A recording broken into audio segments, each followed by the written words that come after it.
Alhamdulillahilladzi arsala rasulahu liyukhrijan nasa minadh dhulumati ilan nur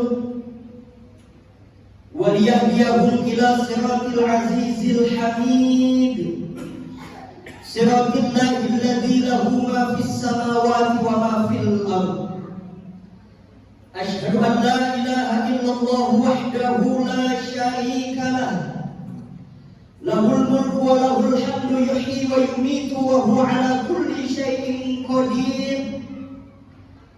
Wa asyhadu anna sayyidana Muhammadan abduhu wa rasuluhu wa habibuhu wa khaliluhu al-mab'utsu rahmatan lil alamin.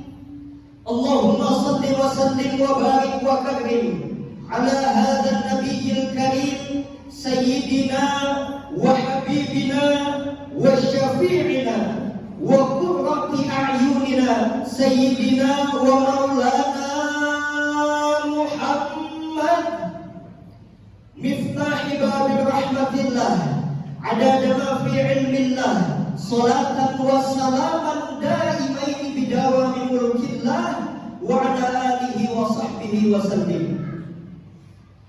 Faqala Allah Ta'ala fil Qur'anil Karim, a'udzu billahi minasy syaithanir rajim. Bismillahirrahmanirrahim. Ya ayyuhalladzina amanu taqullaha haqqa tuqatih wa la tamutunna illa wa antum muslimun.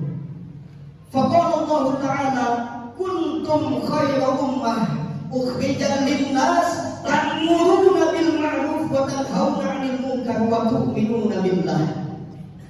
Shadaqallahul 'azim wa shadaqa nabiyyu sallallahu alaihi wasallam. Hadirin jamaah sidang Jumat rahimakumullah.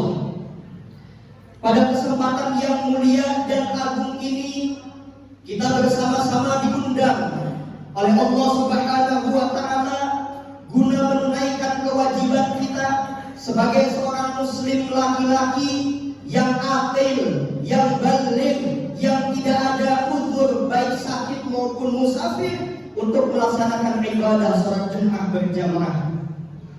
Di mana hadirin sekalian, Rasulullah SAW menganjurkan kita untuk mendatangi salat Jumat berjamaah sebelum azan dikumandangkan, serta mandi terlebih dahulu disunahkan untuk mandi, merapikan jenggot, mencukur kumis, dan yang paling penting adalah bagaimana kita menghormati rumah ibadah, menghormati Allah dengan cara memakai pakaian yang sopan, pakaian-pakaian muslim yang kalau bisa disunahkan itu serba putih, serta mengisi soft-soft terdepan. Para jamaah sekalian, ini semua tidak hanya sekedar rangkaian ibadah salat Jumat, tetapi juga guna meningkatkan kualitas keimanan dan ketakwaan kita kepada Allah Subhanahu wa Ta'ala. Tidak hanya dalam bentuk fisik saja kita harus rapi dan baik untuk mendatangi rumahnya Allah, tetapi dari hati kita juga harus memperbaiki niat kita. Karena apa? Ada pesan agama kita, takwa bima'na tisali awamirillah wa jitinabuna wahihi fi sirri wal alam. Bahwasanya takwa adalah menjalankan segala perintah Allah dan menjauhi segala larangan-larangannya, baik yang kita suka maupun yang tidak kita suka, baik yang kita senang maupun yang kita tidak senang, karena sesungguhnya itu adalah perintah Allah Subhanahu wa Ta'ala. Disinilah Allah Subhanahu wa Ta'ala tidak melihat pangkat, derajat, jabatan, seberapa banyak harta yang kita miliki, juga tidak melihat bentuk fisik kita apakah bagus, apakah ganteng, apakah cantik, apakah kekar, apakah gemuk dan lain sebagainya. Tidak, karena Allah Subhanahu wa Ta'ala memandang hambanya dari tingkat sejauh mana keimanan dan ketakwaannya kepada Allah Subhanahu wa Ta'ala. Hadirin sidang Jumat rahimakumullah, dalam kesempatan yang berbahagia ini, alhamdulillah, di masjid yang begitu mewah dan besarnya ini tidak hanya diisi oleh para kaum orang tua saja, tetapi juga diisi oleh para remaja-remaja, juga diisi oleh pemuda-pemuda. Tetapi yang menjadi ironi, yang menjadi krisis, yang sangat disayangkan hadirin sekalian, bahwasanya seakan-akan sholat Jumat itu di atas dari sholat wajib yang 5 kali sehari. Mengapa demikian? Kita lihat saja, setiap sholat wajib 5 kali sehari, masjid tidak seramai sholat Jumat, masjid tidak sebanyak orang yang datang seperti sekarang ini. Seakan-akan itu lebih tinggi daripada sholat wajib 5 kali sehari. Oleh karena itu, mari kita evaluasi diri kita hadirin sekalian untuk senantiasa mendatangi rumah-rumah ibadah Allah, masjid-masjid, tidak hanya sekedar pada hari Jumat saja, tetapi pada hari-hari biasa yang lainnya. Hadirin sidang Jumat rahimakumullah, untuk menghadapi perkembangan globalisasi zaman yang memasuki era 5.0, yang dimana perkembangan globalisasi, pengaruh-pengaruh negatif begitu luar biasa, maka yang harus kita lakukan adalah memantapkan ilmu kita, memantapkan pemikiran kita, dan memantapkan ketauhidan, keimanan, ketakwaan kita kepada Allah Subhanahu wa Ta'ala. Karena apa hadirin sekalian, ilmu ini sangat penting. Kalau bisa diibaratkan, ilmu ini ibarat seperti seorang yang buta. Seorang buta tanpa ilmu maka akan kesasar kemana-mana, akan ditabrak mobil, akan ditabrak motor, akan tersesat, akan jatuh ke selokan dan lain sebagainya. Itu ibarat manusia tanpa ilmu. Bisa juga kita ibaratkan ilmu itu seperti kompas. Ketika ada sekelompok orang yang ingin menaiki gunung Merapi misalnya, yang menaikinya begitu jauh, begitu mendaki, kalau tanpa kompas, kalau tanpa ilmu, maka akan tersesat, maka tidak akan menemui puncak kebahagiaan, puncak alam semesta yang dilihat dari atas begitu jauh indahnya. Maka seperti itulah ibarat manusia dengan ilmu akan membantu kehidupan manusia di dalam kehidupannya sehari-hari. Sehingga apa? Rasulullah SAW fariidatun 'ala kulli muslimin wal muslimat. Artinya apa? Setiap muslim laki-laki dan perempuan wajib menuntut ilmu. Hadirin sekalian, itu merupakan tadi adalah hadis dari Ibnu Majah. Hadirin, ilmu harus sesuai dengan keahlian yang kita miliki. Mau jadi dokter, maka harus kuliah kedokteran. Mau jadi petani, maka harus kuliah pertanian. Mau jadi aparatur pemerintahan, maka harus kuliah aparatur pemerintahan. Mau jadi apa saja, harus sesuai dengan ilmu yang dimilikinya. Karena bisa jadi ketika pekerjaan tidak sesuai dengan bidangnya, yang terjadi adalah kesalahan-kesalahan. Sehingga kita harus ingat pesan dari Rasulullah SAW, "Idza ussidal amru ila ghairi ahlihi fantadhiris sa'ah." Artinya apa? Jika seseorang diberikan kewenangan, jika seseorang diberikan amanah untuk sebuah bidang pekerjaan, tetapi jika tidak sesuai dengan ilmunya, maka yang terjadi adalah kehancuran. Artinya apa? Mempunyai ilmu tani tetapi kuliah kedokteran, memiliki ilmu hukum tetapi kuliah peternakan, tidak nyambung, maka yang terjadi nanti pada saat bekerja adalah sebuah kehancuran.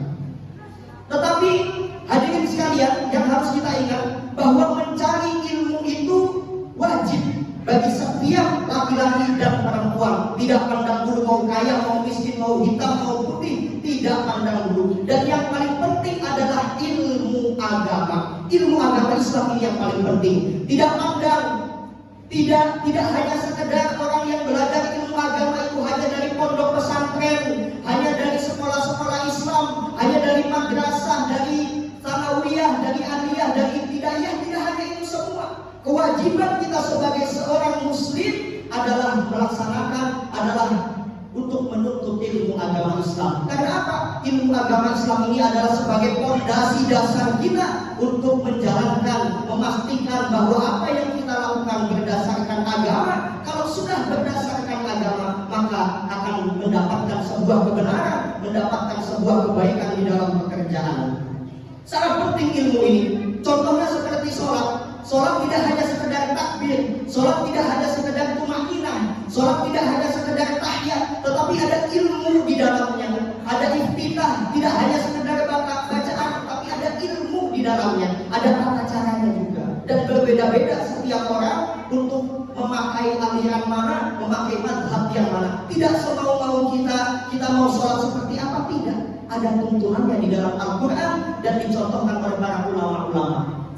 Hadirin jamaah sekalian yang dirahmati oleh Allah Subhanahu wa taala, jika semua umat Islam mempunyai ilmu agama Islam yang baik dan benar, kemudian diaplikasikan di dalam kehidupan sehari-hari, diaplikasikan dalam bidang pertanian, diaplikasikan dalam bidang peternakan, diaplikasikan di dalam bidang hukum, diaplikasikan dalam bidang kedokteran, maka semuanya akan berjalan dengan lancar. Tidak ada korupsi, tidak ada nepotisme, tidak ada kolusi, tidak ada orang dalam dan lain sebagainya. Semua di mata Islam sama, di mata hukum Islam. Hadirin jamaah sekalian yang berbahagia, yang paling penting adalah ilmu Al-Quran, ilmu agama itu. Karena apa? Al-Quran sebagai petunjuk, Al-Quran sebagai pedoman umat Islam yang tidak ada keraguan di dalamnya. Sebagaimana Allah Subhanahu wa taala berfirman, Alif Lam Mim, dzalikal kitabul la raiba fihi hudan lil muttaqin.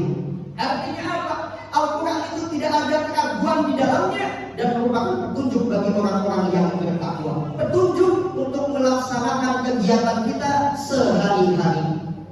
Hadirin jamaah sidang Jumat rahimakumullah, di tengah perkembangan globalisasi seluruh dunia, para anak-anak dan para generasi muda merasakan pendidikan yang luar biasa nikmatnya, merasakan pendidikan yang tidak keras, merasakan pendidikan yang begitu mudahnya didapatkan. Semua dunia, kecuali hadirin sekalian saudara-saudara kita yang berada di wilayah Palestina, di tanah yang suci, di tanah yang mana di sana banyak para nabi melangkahkan, menginjakkan kakinya di sana. Di saat kita di sini menikmati masa sekolah kita, di saat sekarang ini kita menikmati masa pendidikan kita, masa bermain kita, tetapi mereka di sana tidak bisa sekolah formal, tidak bisa merasakan seperti yang kita rasakan seperti di Indonesia ini. Bayangkan hadirin sekalian, baru-baru ini beredar video yang viral mengenai Palestina, kita bayangkan, kita bandingkan. Di Indonesia kita bisa merasakan pendidikan yang luar biasa enak, ada kipas angin, ada AC, ada bangku di sekolah kita. Tetapi jika kita lihat di Palestina sana hanya bermodalkan terpal yang diikat di atas pohon, kemudian duduk lesehan di padang pasir sambil mendengarkan guru yang bukan dari negaranya sendiri tetapi relawan-relawan dari Indonesia. Begitu luar biasa pengorbanan mereka, padahal sudah digempur, sudah diperangi, sudah dihancurkan, tetapi tetap mau menuntut ilmu. Hadirin sekalian, kita jangan kalah, kita jangan merasa mundur, kita jangan merasa kecil. Kalau mereka saja semangat di dalam menuntut ilmu meskipun keadaan negaranya seperti itu, maka kita yang diberikan fasilitas yang begitu luar biasa ini, maka manfaatkanlah dengan baik dan benar. Kita mempunyai masa depan yang cerah. Anak-anak Indonesia mempunyai masa depan yang cerah untuk meraih cita-citanya. Tetapi kita lihat saudara-saudara kita di Palestina sana, beberapa video tersebar, beberapa video viral, banyak anak-anak kecil, banyak para balita-balita yang harusnya memiliki masa depan yang cerah. Tetapi apa? Ribuan bahkan puluhan ribu kepala terpisah dari badannya. Anak-anak tersebut tidak memiliki kepala, tidak memiliki badan, terpisah, dipenggal oleh kaum-kaum Israel, kemudian dipertontonkan. Bahkan banyak sekali kepala yang sudah hanya tempurungnya saja. Karena apa? Karena otaknya, matanya dijual, dijadikan bisnis oleh orang-orang Israel.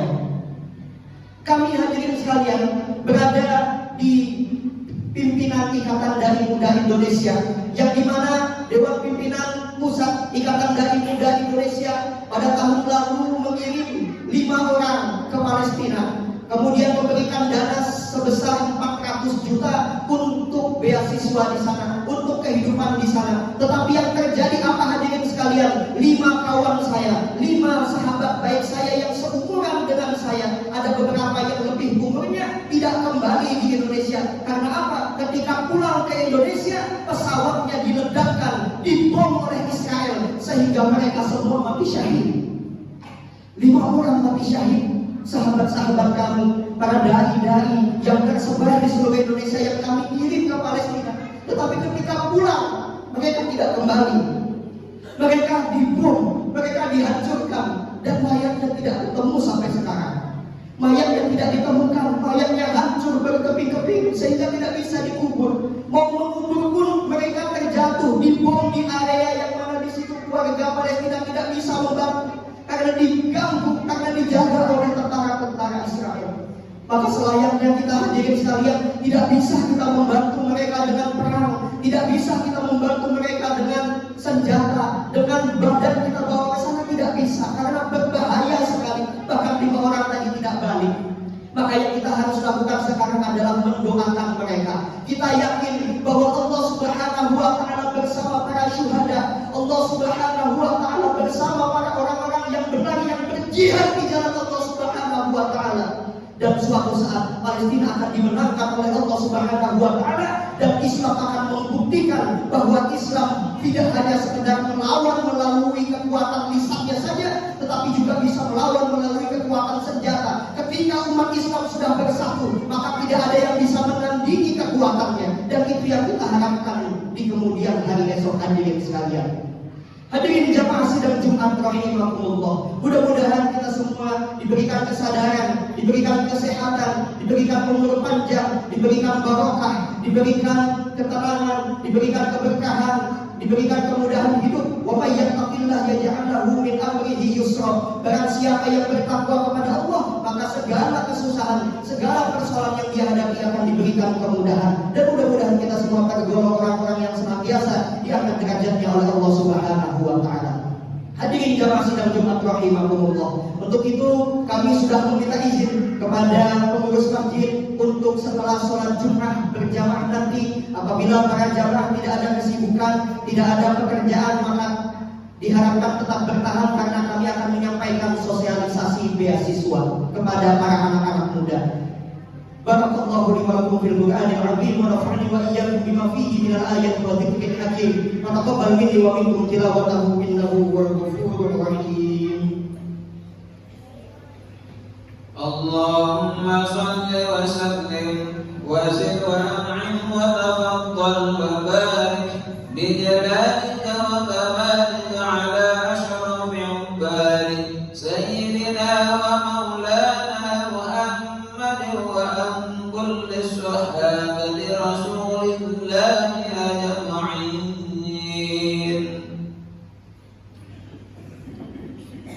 Alhamdulillah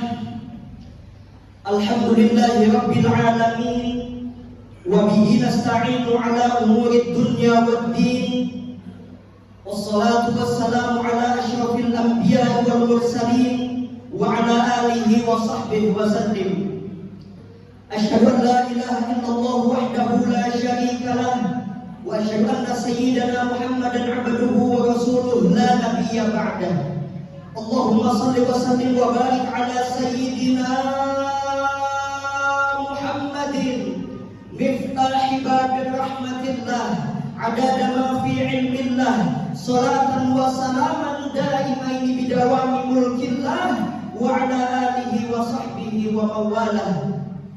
Faqala Allah Ta'ala fil Qur'anil Azim, a'udzu billahi minasy syaithanir rajim, bismillahirrahmanirrahim. Ya ayyuhalladzina amanu taqullaha haqqa tuqatih wa la tamutunna illa wa antum muslimun. Faqala Allah Ta'ala, wa kadzalika ja'alnakum ummatan wasata litakunu syuhada'a 'alan nas wa yakuna ar-rasulu 'alaikum syahida. Jemaah sidang Jumat rahimakumullah, marilah di khutbah kedua ini kita berdoa bersama-sama kepada Allah Subhanahu wa Ta'ala. Mudah-mudahan segala keinginan yang kita selama ini impi-impikan dapat terwujud. Mudah-mudahan segala kesusahan persoalan hidup yang kita hadapi sekarang diberikan kemudahan, diberikan jalan keluar oleh Allah Subhanahu wa Ta'ala. Dijadikan keluarga yang sakinah, mawaddah, warahmah, dijadikan anak-anak yang soleh dan solehah, dan dijadikan masa depannya nanti masa depan yang cerah, yang tentunya berdasarkan Islam. Hadirin sekalian, marilah kita berdoa bersama-sama. Allahumma ighfir lil muslimina wal muslimat wal mu'minina wal mu'minat al ahya'i minhum wal amwat innaka sami'un qaribun mujibud da'wat wa ya qadiyal hajat. Allahumma ya ghani ya hamid ya qadir ya mu'in ya rahim ya wadud abina bihalalika min haramika wa bi ta'atika wa ma'siyatika wa bi fadlika 'amma siwak. Allahumma ahyina bil iman, Allahumma amitna bil iman, Allahumma ahsyurna bil iman wa adkhilna al jannata ma'al iman. Rabbana atina fid dunya hasanah wa fil akhirati hasanah wa qina adzaban nar. Wa sallallahu ala sayyidina Muhammadin nabiyil ummi wa ala alihi wa sahbihi wa sallam. Ibadallah, inna Allah ya'muru bil 'adli wal ihsan wa ita'i dzil qurba wa yanha 'anil fahsya'i wal munkari wal baghi ya'idukum la'allakum tadhakkarun.